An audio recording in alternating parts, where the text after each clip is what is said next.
अस्सलाम वालेकुम dear student. आज हम लेक्चर रिकॉर्ड कर रहे हैं न्यूटन्स लॉज पे, न्यूटन लॉज ऑफ मोशन। तो सबसे पहले हम आपको ये बताएंगे कि जो न्यूटन्स लॉज ऑफ मोशन हैं ये बेसिकली एम्पिरिकल स्टडी पे बेस्ड हैं। एम्पिरिकल स्टडी उसको कहते हैं जिसमें एक्सपेरिमेंट के बुनियाद पे है, यानी इनका कोई थ्योरेटिकल बैकग्राउंड नहीं है। उसके बाद अब ये जो लॉज होते हैं ये सिर्फ और सिर्फ उन ऑब्जेक्ट्स के पे वैलिड होते हैं जिनकी स्पीड ऑफ लाइट से कम होती है, ठीक है, यानी स्पीड ऑफ लाइट के कंपैरिजन में बहुत कम होती है। तो सबसे पहले पॉइंट ये लिखेंगे, these laws are based on empirical studies. Empirical studies पे ये बेस्ट हैं। और दूसरी पॉइंट ये है कि these laws are valid for objects moving at a speed very low is compared to speed of light। ठीक है, ये दो बातें बहुत इंपॉर्टेंट हैं। ठीक है, अब हम डिस्कस करेंगे न्यूटन्स लॉज। तो सबसे पहले हम डिस्कस करते हैं Newton's first law. Newton's first law of motion. तो Newton first law of motion ये हमें क्या बताता है? तो हम कहते हैं इस लॉ में न्यूटन हमें ये बता रहा है कि अगर कोई बॉडी रेस्ट में होगी तो वो रेस्ट में पड़ी रहेगी। अगर कोई बॉडी यूनिफॉर्म वेलोसिटी के साथ स्ट्रेट लाइन में मूव कर रही है तो वो मूव करती रहेगी जब तक उस पर कोई नेट फोर्स एक्ट ना करे। नेट फोर्स का मतलब होगा रिजल्टेंट फोर्स। नेट फोर्स भी कह सकते हैं, अनबैलेंस फोर्स भी कह सकते हैं। नेट फोर्स थोड़ा समझ लें। सपोज करें ये हमारा एक ऑब्जेक्ट है, इस ऑब्जेक्ट पे 10 न्यूटन का फोर्स यहाँ से लग रहा है, 10 न्यूटन का फोर्स यहाँ से लग रहा है, 10 न्यूटन का फोर्स ऊपर से लग रहा है, 10 न्यूटन का फोर्स नीचे से। हम ये कहेंगे कि इस ऑब्जेक्ट पे कोई भी अनबैलेंस फोर्स एक्ट नहीं कर रहा। अनबैलेंस फोर्स का मतलब होता है रिजल्टेंट फोर्स। तो यहाँ पे जो रिजल्टेंट फोर्स होगा वो 0 होगा। तो मैं इसको अंग्रेजी में लिख लेता हूँ। If a body is in the state of rest, if a body is in the state of rest, it continues, or if a body in the state of uniform motion,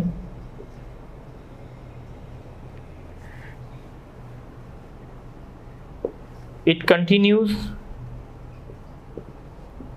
unless it is acted by some external force। ठीक है, इसका मतलब है अगर कोई body rest में है तो वो रेस्ट में पड़ी रहेगी। अगर यूनिफॉर्म वेलोसिटी के साथ मूव कर रही है तो वो यूनिफॉर्म वेलोसिटी के साथ मूव करेगी जब तक उस पे अनबैलेंस फोर्स एक्ट ना करे। अब ये जो आप लॉ सुन रहे हैं इसमें बॉडी की जो प्रॉपर्टी है कि बॉडी हमेशा रेस्ट में है तो रेस्ट में रहना पसंद करती है। अगर बॉडी यूनिफॉर्म वेलोसिटी से मूव कर रही है तो वो यूनिफॉर्म वेलोसिटी से मूव करना पसंद करती है। ये जो बॉडी की प्रॉपर्टी है इस प्रॉपर्टी को हम इनर्शिया कहते हैं। ठीक है, तो इनर्शिया क्या है? इनर्शिया बॉडी की वो प्रॉपर्टी है जो जो स्टेट को चेंज होने से रेजिस्ट करती है। तो हम यहाँ पे लिखेंगे इनर्शिया। तो हम लिखेंगे it is the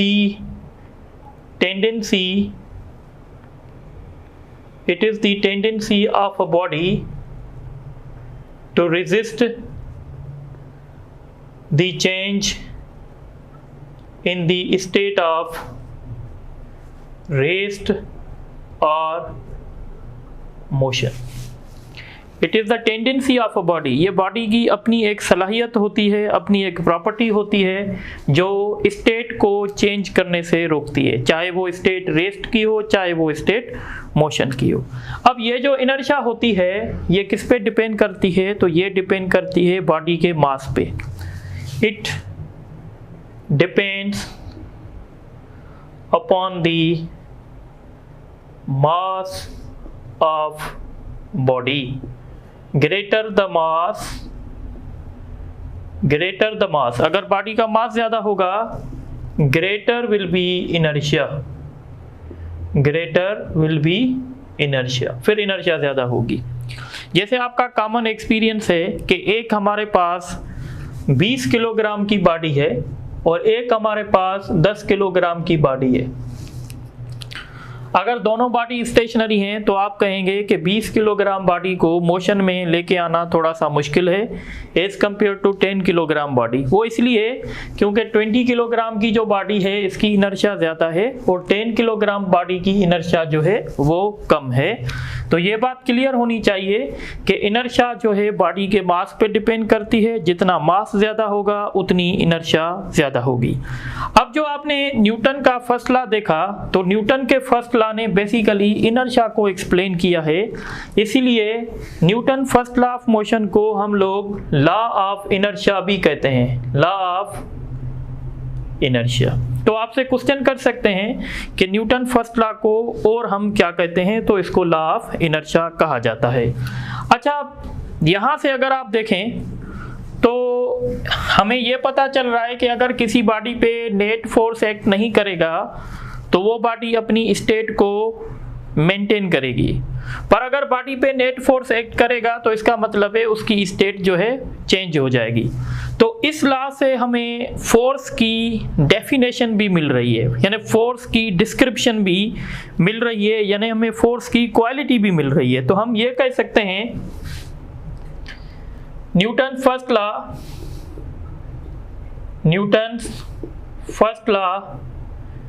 gives the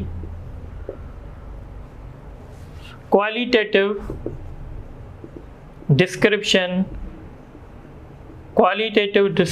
of force।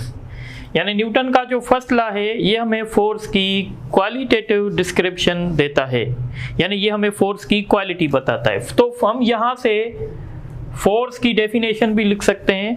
तो हम कहते हैं force is an agency which tends और tries to change the state of the body.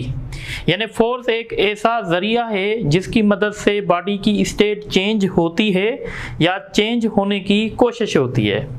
तो हम कहते हैं it is the agency which tends which changes or tends to change the state of body की स्टेट को change करता है। अगर बॉडी रेस्ट में होगी, आप किसी पे फोर्स अप्लाई करेंगे, वो मोशन में आ सकती है। अगर बॉडी मूव कर रही है, आप उस पे फोर्स लगा के आप उसको स्टेशनरी कर सकते हैं। तो ये फोर्स की डेफिनेशन है और ये फोर्स की डेफिनेशन हमें न्यूटन के फर्स्ट लॉ से मिली है। अब हम थोड़ी सी बात इनर्शिया पे करेंगे। इनर्शिया जो होता है, इस इनर्शिया के बेसिकली 3 टाइप्स होते हैं। एक को कहते हैं इनर्शिया ऑफ रेस्ट, एक को कहते हैं इनर्शिया ऑफ मोशन और एक को कहते हैं इनर्शिया ऑफ डायरेक्शन। सपोज करें आपकी बॉडी रेस्ट में है, तो जब बॉडी रेस्ट में होगी तो उसके पास जो इनर्शिया होगी उसको हम कहेंगे इनर्शिया ऑफ रेस्ट। अगर कोई बॉडी मूव कर रही है और आप उसको रोकना चाहते हैं तो उस टाइम जो इनर्शिया होगी उसको कहेंगे इनर्शिया ऑफ मोशन। इसी तरीके से जब आपकी बॉडी सर्कुलर पाथ पे चल रही है और जब आपकी गाड़ी सर्कुलर पाथ पे चलती है तो यहाँ पे गाड़ी की स्पीड चेंज नहीं होती है, बल्कि गाड़ी का डायरेक्शन चेंज हो रहा होता है, वेलोसिटी का डायरेक्शन चेंज हो रहा होता है। तो इसी टाइम भी इनर्शिया अपना रोल प्ले करती है और इस इनर्शिया को कहते हैं इनर्शिया इनर्शिया ऑफ डायरेक्शन। जैसे आपने देखा होगा कि जब आप किसी भी गाड़ी में ट्रेवल कर रहे हैं और अचानक से वो गाड़ी सर्कुलर पाथ पे मूव करेगी तो आपको दरवाजे की तरफ एक किस्म का पुश फील होगा। वो पुश किसकी वजह से फील होता है? वो बेसिकली इनर्शिया की वजह से होता है। इसी तरीके से अगर आप किसी गाड़ी में ट्रेवल कर रहे हैं और गाड़ी को अचानक से ब्रेक लगा तो आपको भी फॉरवर्ड डायरेक्शन में एक किस्म का पुश लगेगा। वो जो होता है उसको हम कहते हैं इनर्शिया ऑफ मोशन। तो ये जो मैंने एग्जांपल दिए हैं ये बेसिकली इनर्शिया के एग्जांपल्स हैं। ठीक है, तो अब हम डिस्कस करेंगे Newton's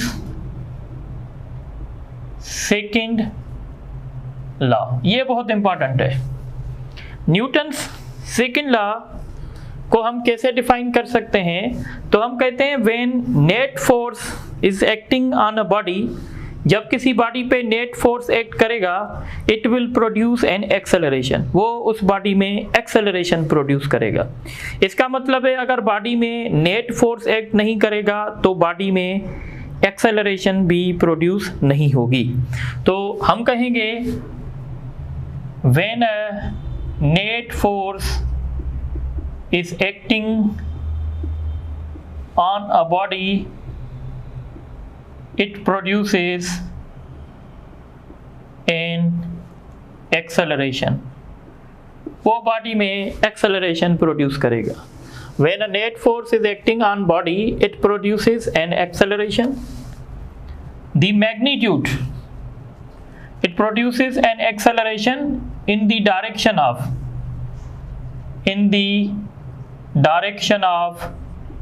net force. The magnitude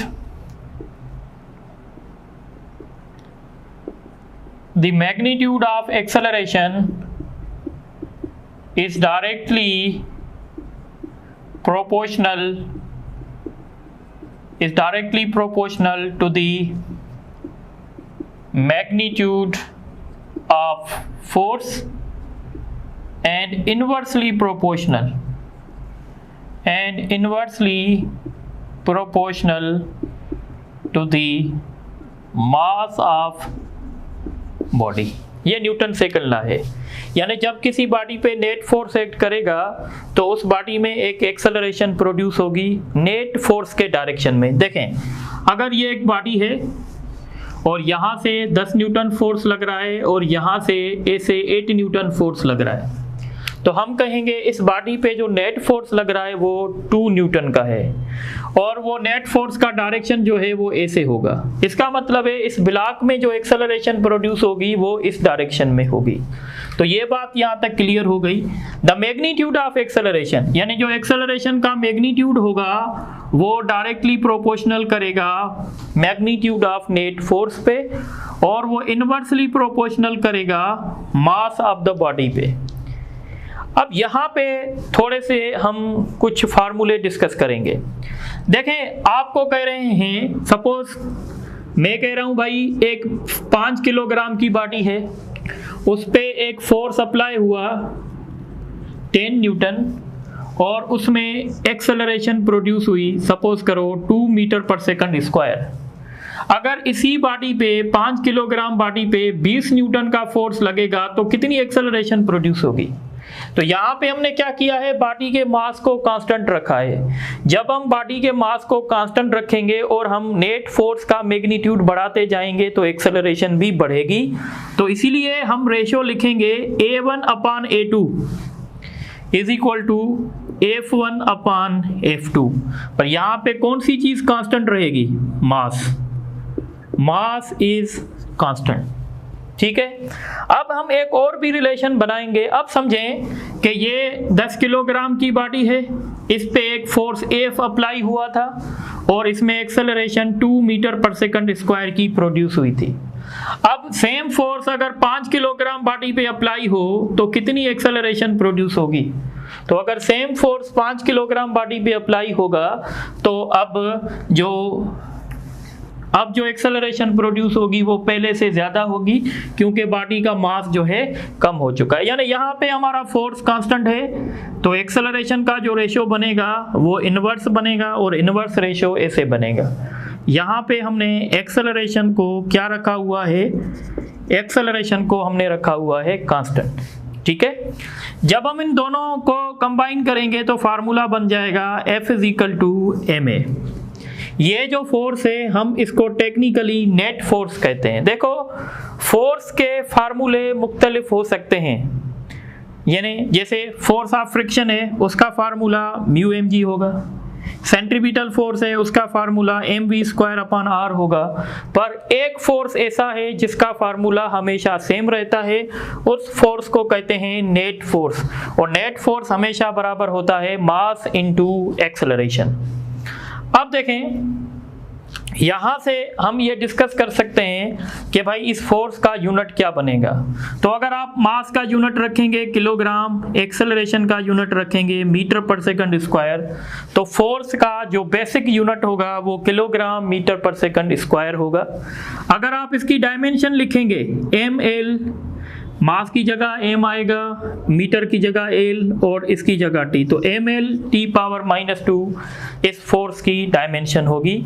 और याद रखिएगा अगर आपके पास 1 किलोग्राम मीटर/सेकंड² होगा तो टेक्निकली हम इसको 1 न्यूटन कहते हैं, यानी न्यूटन जो है वो फोर्स का यूनिट है एसआई सिस्टम में। अब 1 न्यूटन कितना फोर्स है, आपको कैसे पता चलेगा कि ये 1 न्यूटन फोर्स है, तो समझ लें। देखें अगर ये आपकी बॉडी है, इस बॉडी का मास 1 किलोग्राम है और इस बॉडी पे कोई नेट फोर्स एक्ट कर रहा है। अब आपको कैसे पता चलेगा कि ये फोर्स 1 न्यूटन था, तो आपको पता ऐसे चलेगा अगर इस फोर्स ने 1 किलोग्राम बॉडी में 1 मीटर/सेकंड² की एक्सेलरेशन प्रोड्यूस की, तो हम कहेंगे इस बॉडी पे जो फोर्स अप्लाई हुआ था वो 1 न्यूटन अप्लाई हुआ था। तो न्यूटन की डेफिनेशन क्या है, if the net force is said to be 1 Newton if it produces 1 मीटर/सेकंड² acceleration in 1 kilogram body. तो ये न्यूटन की डेफिनेशन हो गई। अब अगर आप देखें तो न्यूटन का जो सेकंड लॉ है ये बेसिकली एक्सेलरेशन को डिफाइन कर रहा है, तो इसीलिए न्यूटन सेकंड लॉ का दूसरा नाम है law of acceleration. Newton second law को हम लॉ ऑफ एक्सेलरेशन भी कह रहे हैं क्योंकि ये बार बार एक्सेलरेशन को डिफाइन कर रहा है। अब देखें न्यूटन का जो फर्स्ट लॉ था उसने फोर्स की हमें क्या बताई थी, क्वालिटी, कि फोर्स क्या करता है, बॉडी की स्टेट को चेंज करता है। न्यूटन सेकंड लॉ जो है वो हमें फोर्स की क्वांटिटी दे रहा है, एक होती है क्वालिटी, एक होती है क्वांटिटी। तो न्यूटन सेकंड लॉ फोर्स की हमें क्वांटिटी देता है, तो हम कहते हैं it gives the quantitative description of force, यानी ये फोर्स की क्वांटिटेटिव डिस्क्रिप्शन देता है, वो क्वालिटेटिव देता है, ये क्वांटिटेटिव देता है। अब एक बात जो मुझे न्यूटन फर्स्ट लॉ में बतानी चाहिए थी वो मैं आपको अभी बताऊंगा, देख लें। देखें जो बॉडी न्यूटन के फर्स्ट लॉ को सेटिस्फाई करेगी वो बॉडी हमेशा ट्रांसलेशनल इक्विलिब्रियम में होगी। ट्रांसलेशनल इक्विलिब्रियम हम आगे पढ़ेंगे। ट्रांसलेशनल इक्विलिब्रियम उसको कहते हैं जिसमें लीनियर एक्सेलरेशन 0 होती है या जिसमें sum of all forces acting on body 0 होता है। तो न्यूटन का फर्स्ट लॉ भी बेसिकली यही कह रहा है कि अगर किसी बॉडी पे नेट फोर्स 0 होगा तो वो अपनी स्टेट को मेंटेन करेगा। तो हम ये भी कह सकते हैं कि if a body is in translational equilibrium, if a body is in translational equilibrium, it must satisfy Newton's first law।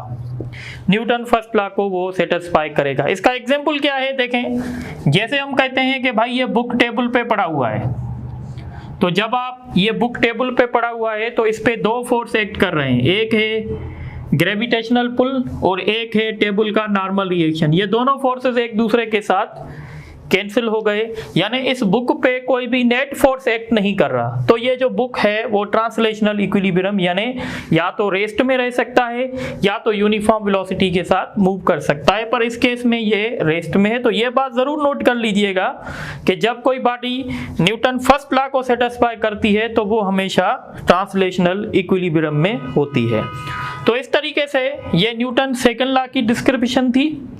अब हम लास्ट में डिस्कस करेंगे न्यूटन थर्ड लॉ की डिस्क्रिप्शन, फिर इन पे एमसीक्यूज और न्यूमेरिकल्स करेंगे। तो आप इसको नोट करें तो मैं रेज करता हूं।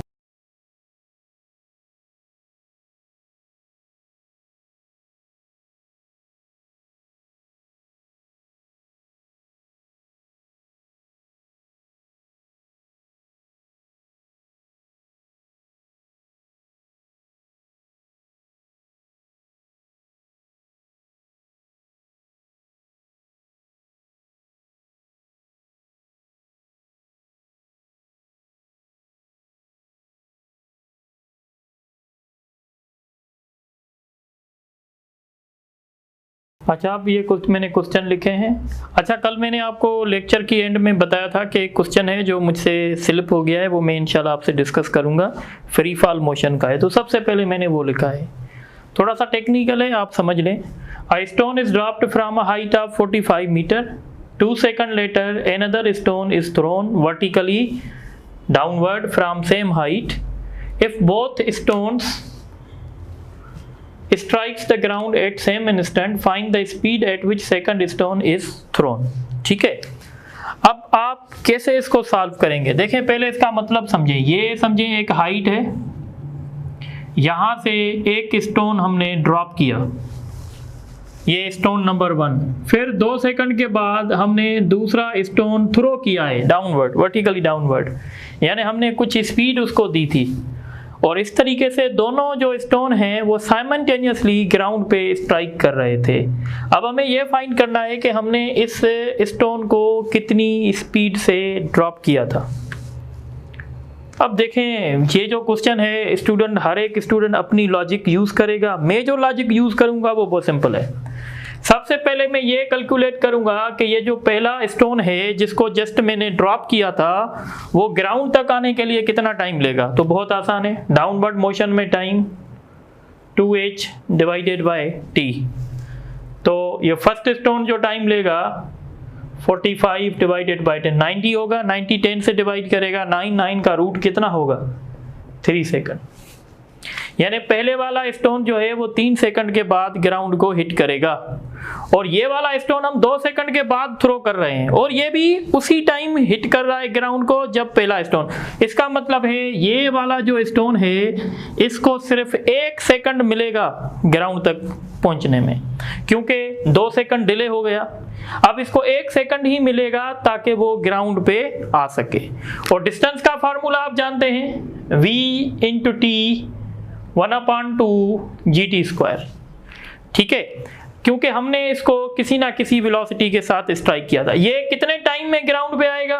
1 सेकंड में आएगा। कैसे पता चला? क्योंकि ये आ रहा है 3 सेकंड में, और हमने इस स्टोन को थ्रो किया है 2 सेकंड के बाद, और ये दोनों स्टोन साइमल्टेनियसली, इसका मतलब है ये यहाँ से यहाँ तक सिर्फ और सिर्फ 1 सेकंड ले रहा है। तो अब हम यहाँ पे डिस्टेंस, तो ये कितना डिस्टेंस कवर कर रहा है? सारी हाइट कवर करेगा 45 मीटर। तो ये 45 मीटर है, ठीक है। और अगर हम देखें वेलोसिटी हमें फाइंड करनी है, टाइम 1 है तो 1 सेकंड में आ रहा है, g का वैल्यू 10 है, ठीक है। Take value of g 10। तो अब हम यहाँ पे 10 रखेंगे तो वो 5 हो जाएगा, 1 का स्क्वायर 1 ही होगा। ये यहाँ प्लस कर रहा है, वहाँ जाके माइनस करेगा। इसका मतलब है जो वेलोसिटी होनी चाहिए वो 40 मीटर पर सेकंड होनी चाहिए, यानी हमें जो उसको थ्रो करना है वो 40 मीटर पर सेकंड से करना है। आई होप कि आप समझ गए होंगे। अब हम आते हैं जो हमने आज वाला टॉपिक किया है उस पर कुछ एमसीक्यूज करें। Which of the following Newton's law is known as law of acceleration? तो मैंने डिस्कस किया, मैंने आपको कहा कि न्यूटन का जो सेकंड लॉ है उसको लॉ ऑफ एक्सेलरेशन भी कहा जाता है, तो इसका ऑप्शन बी होगा। If no net force is acting on body अगर किसी बॉडी पे नेट फोर्स एक्ट नहीं कर रहा तो क्या होगा? It must be in rest, वो हमेशा रेस्ट में होगी, ऐसे नहीं है, वो रेस्ट में हो भी सकती है, मोशन में भी हो सकती है, तो ये ऑप्शन गलत है। It must be in motion, तो वो रेस्ट में भी हो सकती है, मोशन में भी, मस्ट की वजह से, ये ऑप्शन भी गलत है। It must not be accelerating, वो एक्सेलरेट नहीं होगी, ये ऑप्शन बिल्कुल सही है, तो ऑप्शन सी इसका सही होगा। Question, a man is riding on horse, एक मैन है जो हॉर्स पे सवार है। सडनली द हॉर्स स्टॉप, अचानक से हॉर्स रुक गया, तो क्या होगा? जो आदमी है वो इनर्शिया की वजह से फॉरवर्ड डायरेक्शन में गिर जाएगा। ऐसे ही होगा जैसे आप किसी गाड़ी में बैठे होते हैं और अचानक से गाड़ी को ब्रेक लगता है तो आपको एक धक्का लगता है आगे की तरफ, तो इसी तरीके से हम कहेंगे man will fall in forward direction, तो इसका ऑप्शन बी होगा। Newton's dash law gives the qualitative, एक होती है क्वांटिटेटिव, ये है क्वालिटेटिव यानी क्वालिटेटिव डिस्क्रिप्शन ऑफ फोर्स। तो क्वालिटेटिव डिस्क्रिप्शन यानी फोर्स की खासियत कौन बताता है? लॉ, तो वो न्यूटन फर्स्ट लॉ बताता है। उसके बाद क्वेश्चन देखें, the inertia of body depends upon, body की जो इनर्शिया होती है वो किस पे डिपेंड करती है? साइज ऑफ बॉडी, तो ऑप्शन है नो।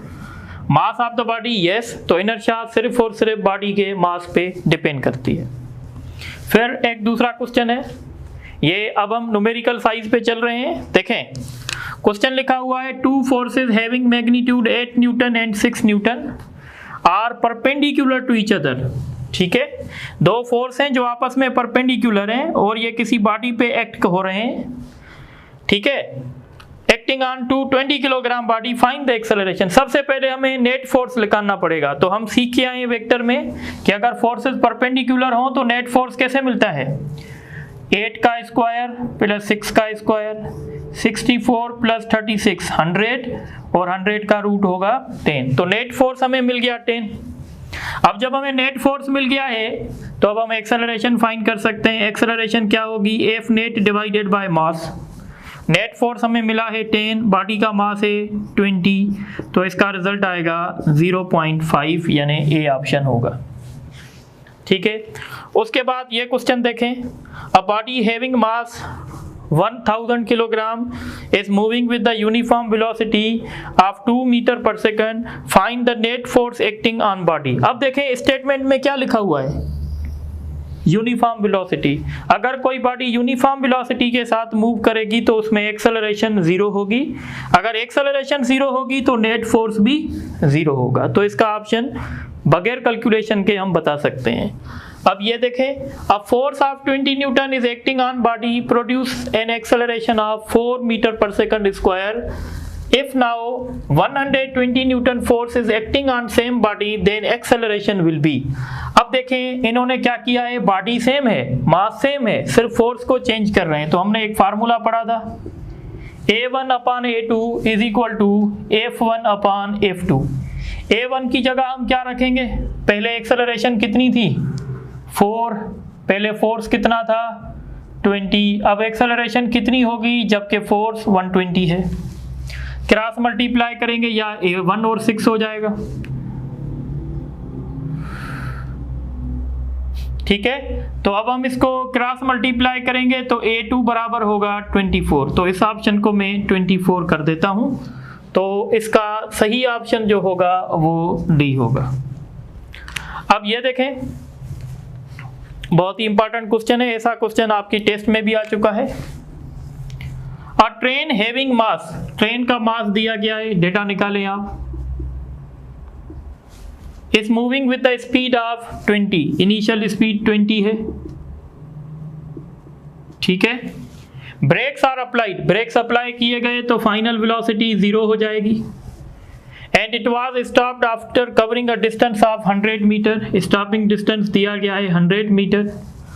देन डेसेलरेशन, हमें डेसेलरेशन भी फाइंड करनी है, फोर्स भी फाइंड करना है।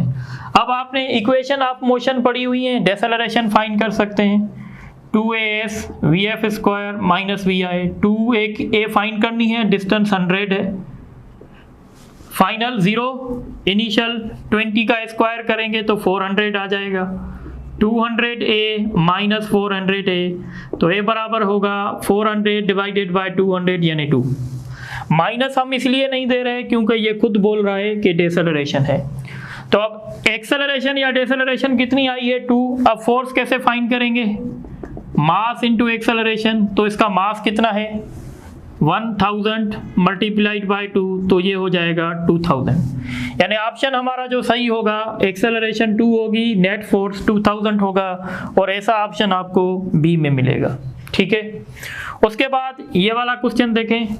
A body of 10 kilogram is in rest and acted by a force of magnitude 40 Newton. Find the distance covered by body in 5th second of its motion. बहुत आसान है, पहले हमें एक्सेलरेशन निकालनी है। एक्सेलरेशन कैसे मिलेगी, net force divided by mass. तो बॉडी पे फोर्स कितना लगा था 40, मास है 10, तो एक्सेलरेशन मिल गई 4। अब हम डिस्टेंस कैसे फाइंड करेंगे, तो फार्मूला है nth सेकंड में, बॉडी जब रेस्ट में स्टार्ट होती है 2n-1, एक्सेलरेशन की जगह 4 रखेंगे, 5th सेकंड की बात हो रही है, ये 2 होगा, ये 9 होगा, मल्टीप्लाई करेगा तो 18 होगा, इसका ऑप्शन सी होगा। तो आप ये नोट करें। अच्छा, तो आप लोगों के लिए आज के लेक्चर में इतना है, क्योंकि आपने खुद कहा हुआ है कि सर थोड़ा सा हाथ हमारे ऊपर थोड़ा सा लाइट रखें, तो इस वजह से आज हमने न्यूटन का फर्स्ट लॉ और सेकंड लॉ डिस्कस किया। इंशाल्लाह फिर जो हमारा नेक्स्ट क्लास होगा उसमें हम कुछ इनके ऊपर भी कुछ न्यूमेरिकल्स करेंगे और न्यूटन थर्ड लॉ और आगे वाले टॉपिक्स करेंगे। So thank you very much.